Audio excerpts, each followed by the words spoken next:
This is it. This is what I do for a living.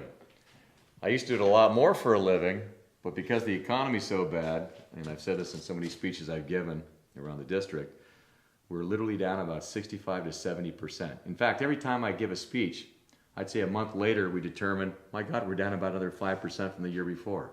So pretty soon I might be extremely qualified speaking about unemployment, but I can't actually collect unemployment.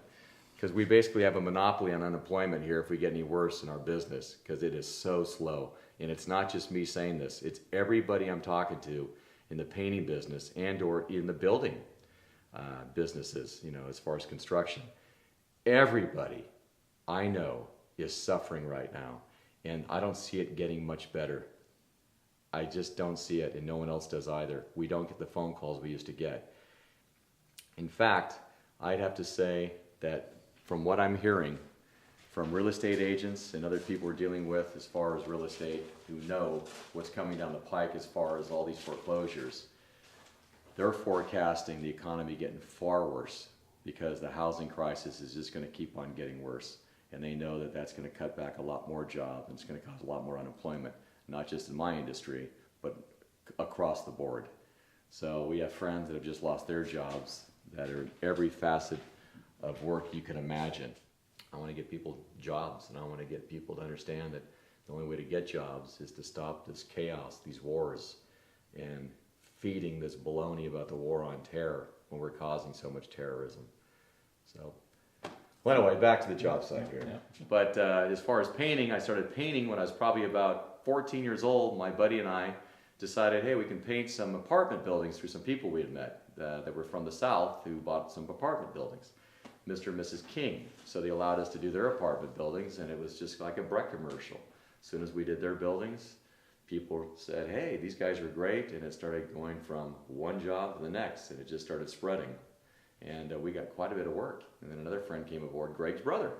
Andy actually started working with us too. So we actually started painting quite a few apartment buildings and homes when I was about 13, 14 years of age. So I went off to high school and college. And after college, I was actually working as a salesman, moved to Minnesota for a while, in Washington State, and was in sales. And I liked working for myself before that, and I decided I didn't like working for other people if I could do it on my own and actually sell my jobs and actually do the jobs myself. So I did that, and I've been doing this literally on my own. Well, not my own, I have a partner, Mike, and he and I have been together for about 10 years, and 15 years, I think I've been a contractor now. Yeah. So what are you working on right now? This is a interior job, obviously, and it's not a large house. It's about 1,300 square feet with vaulted ceilings, and it was a hideous brown. My apologies to the people that owned it prior to these people buying it, but the colors were god-awful, horrible. And we just warmed it up with some nice warm colors, earth tones, and we're going to be finishing Tuesday. So, and back on the campaign trail. Pardon? And then back on the campaign trail. And back on, yeah, we'll be finished here Tuesday, back on the campaign trail. And between that, my children, and our house situation, and work with Patrick, Joel, and the rest of the people in the campaign, I've got a lot of energy, but I'm starting to fade right now. I'm exhausted. I didn't sleep well last night, but I can only imagine what you guys are going through too. So we have 2 more weeks, and we're hoping for an upset. But I've always been rooting for the underdog, and now I'm that underdog. So I'm going to root for myself. Take a look at this. Yeah, it's just your standard. That's not done yet. Don't worry. We never leave holidays. We'll be 2-coated.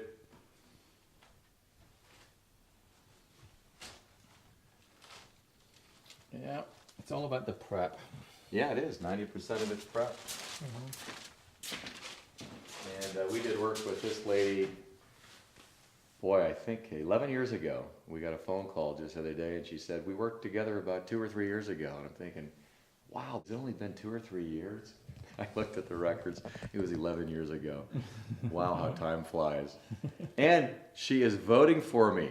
After voting for George Miller and actually being a neighbor of George Miller's for years, the kids growing up together, she and I talked I talked about some of the events such as 9/11 and other things that have gone on in our country that many people weren't aware of.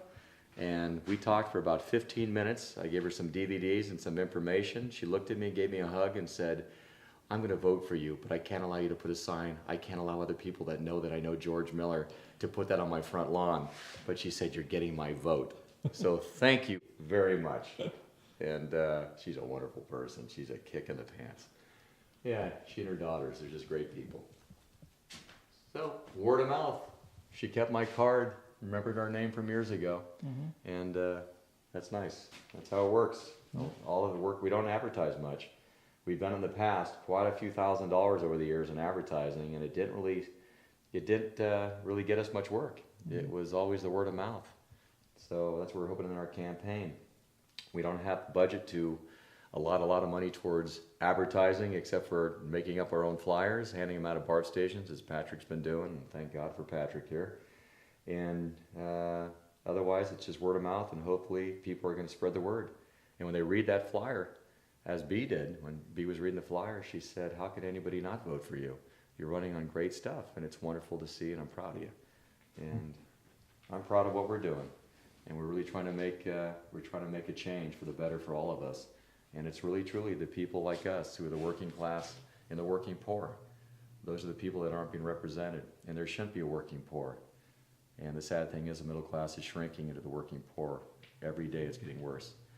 And I want to change that by bringing that money back home and really working towards ending the Federal Reserve and implementing policies such as the American Monetary Act, making the Treasury print our money, and eradicating the, you just edit it, whatever. Just at the Monetary Act, leave it at that. Yeah. I'm exhausted. We gotta get you back though, you have to get there at 4, you Yeah. said?